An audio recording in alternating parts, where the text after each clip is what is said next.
Welcome to Istria.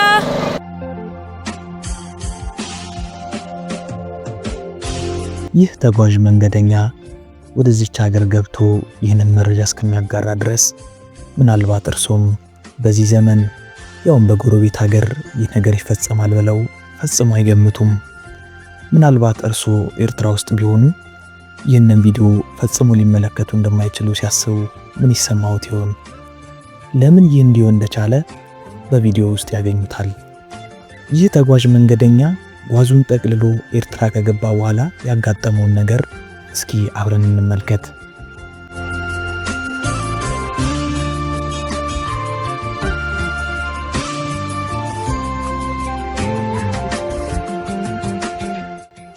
ይህ መንገደኛ ታናሿ ሮም ሲል በቁልምጫ የጠራት የኤርትራ ዋና ከተማ የሆነችው አስመራ ቤቶቿ፣ ባህሏና አመጋገቧ የጥንቱን ጣሊያን ይመስላል።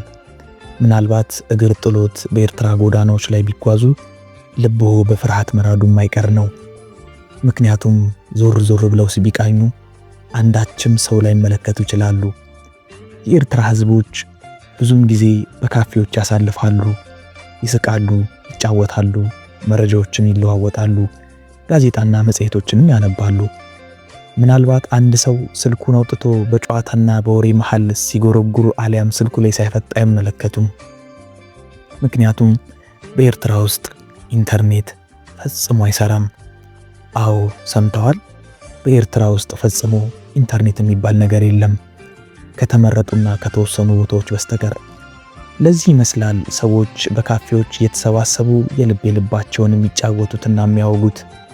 ምናልባት ማስተላለፍ ወይ መላክ የሚፈልጉት መረጃ ካለ ደብዳቤ ቢጤ ጫር አድርገው በፖስታ ያሽጋሉ። በመቀጠል ፖስታ ቤቱ መልእክቱን ወደ ታሰበው ቦታ ያደርስሎታል። ይህ ተጓዥ መንገደኛ ጉዞውን ሲጀምር በአንድ ሆቴል ቁርሱን እየተመገበ ይገኛል። አስጎብኚው ይመጣለት ዘንድ ወደ አስተናጋጇ ጠጋ ብሎ ጠየቃት። እሷም ሳታመነታ የእጅ ስልኳን አውጥታ ደወለችለት። እርሱም በግርምት በዋትስአፕ መደወል ትችያለሽ አላት። እሷም እየሳቀች እዚህ ዋትስአፕ ገለመሌ የለም ስትል በፈገግታ መለሰችለት። There's no WhatsApp? Yes, sorry. ፓሪስ ምን አለሽ ብትባል አይፍል ታወር፣ ህንድም ታጅ መሃል እንደምትለው ሁሉ የኤርትራ አርማ ይህ የምትመለከቱት ፊያት ታግሊያሮ ነው። ይህ ህንፃ በ1938 በጣሊያን ወረራ ወቅት የተገነባ ሲሆን አሁን ላይ ስራውን አቁሞ የቱሪስት መስህብ ሆኗል። ልብ ብሎ ለተመለከተው ሊበር ያኮበኮበ አውሮፕላን ይመስላል። የሚገርመው ደግሞ ክንፎቹን ደግሞ የያዘ አንዳችም ምሰሶ አለመኖሩና በዚህ መንገድ ከ80 ዓመታት በላይ መቆየቱ ነው። የዚህ ጉዞ ቀጣይ መዳረሻ የሆነው ደግሞ ሲኒማ ሮማ ነው። ይህ በ1937 የተመሰረተውና መጠሪያውን በጣሊያን ዋና ከተማ ያደረገው ሲኒማ ቤት ይባል እንጂ በውስጡ የሚታይ ፊልም አልነበረም። የሀገሪቱ የፊልም ኢንዱስትሪ እጅግ የተዳከመ ከመሆኑ የተነሳ ለቡና መሸጫና የውጭ ሀገር ኳስ ጨዋታዎችን ለመመልከቻነት ውሏል። ወደ ውስጥም ዘለቀ። በኤርትራ ውስጥ ከቡና በላይ እጅጉን የሚዘወተር አንድ መጠጥ አለ። እርሱም ማኪያቶ ነው። አንድ ሰው በአማካኝ በቀን 4 ማኪያቶ ይጠጣል። ምክንያቱም ብዙውን ጊዜ ስልክና ኢንተርኔት ባለመኖሩ በየካፌው የተሰባሰቡ ልክ እንደዚህ እየጠጡ ይጫወታሉ፣ ይዝናናሉ።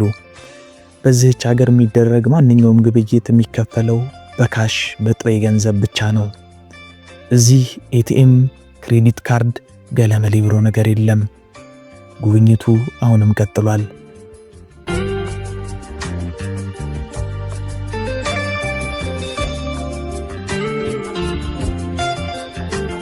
ቀጣይ መዳረሻችን የአስመራ ፖስታ ቤት ነው። በሀገሪቱ ኢንተርኔት ባለመኖሩ ይህ ፖስታ ቤት የፌስቡክንና የዋትስአፕ ሚና ወስዶ ይጫወታል።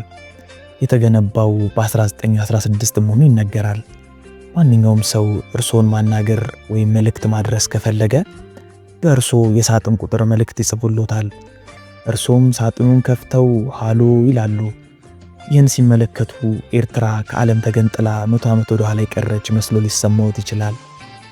ግርምቱ አሁንም አላለቀም። አስመራ ላይ በየቦታው የተለመደ አንድ ነገር አለ። እሱም ፒዛ ቤት ነው። ሁሉም ቤት ጣሊያን ያሉ እስኪመስሎት ድረስ ፒዛና ፓስታን ልክ እንደዚህ አሳምሮ ማቅረብ ተክነውበታል። ፓስታና ፒዛ ኤርትራ ውስጥ የተለመደ የዕለት ተዕለት ምግብ ነው። አንዳንዶች ይባስ ብለው የምግቦቹ ጣዕም ከጣሊያን እንደሚበልጥ ይመሰክራሉ። Better than Italy? Better than Italy. Yes, it's better than Italy. Better than Napoli pizza. Better than Napoli?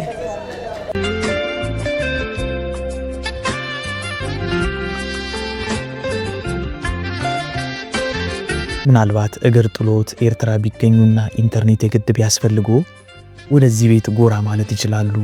በዚህ ቦታ ሰዎች በሰዓት ከፍለው ልክ እንደዚህ ከዓለም ጋር ይገናኛሉ። ነገር ግን አንድ ነገር አለ።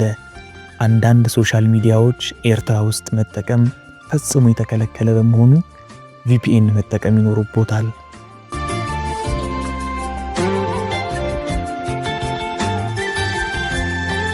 በመቀጠል የማይቀረው ማኪያቶ። ይህን ማኪያቶ ሲጠጡ ከጧት ጀምሮ አራተኛቸው ነው።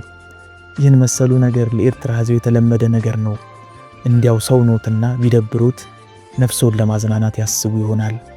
ለዚህም እነዚህን መሰል ሲዲዎች መግዛት የግድ ይሎታል። ከሌሎች ሲዲዎች የሚለየው በአንድ ሲዲ ላይ የሚገኘው አንድ ሙዚቃ ብቻ መሆኑ ነው። ሙዚቃው የልቦን ካላደረሰው እነዚህ አይነት ስፍራዎች ተመራጭ ናቸው። በኤርትራ ከረምቡላና ቦሊንግ ይዘወተራል። ነገር ግን የሚሰሩበት መንገድ እንደተለመደው ከሌላው የዓለም ክፍል የተለየና ወደ ኋላ የቀረ ነው። እንዴት ካሉ ሁሉም ነገር የሚሰራው እዚህ በሰው ልጅ በመሆኑ ነው። ለምሳሌ የቦሊንግ ቋሚዎችን ተመልሰው የሚደረድሩት በማሽን ሳይሆን በሰው እጅ ነው። ልክ እንደዚህ።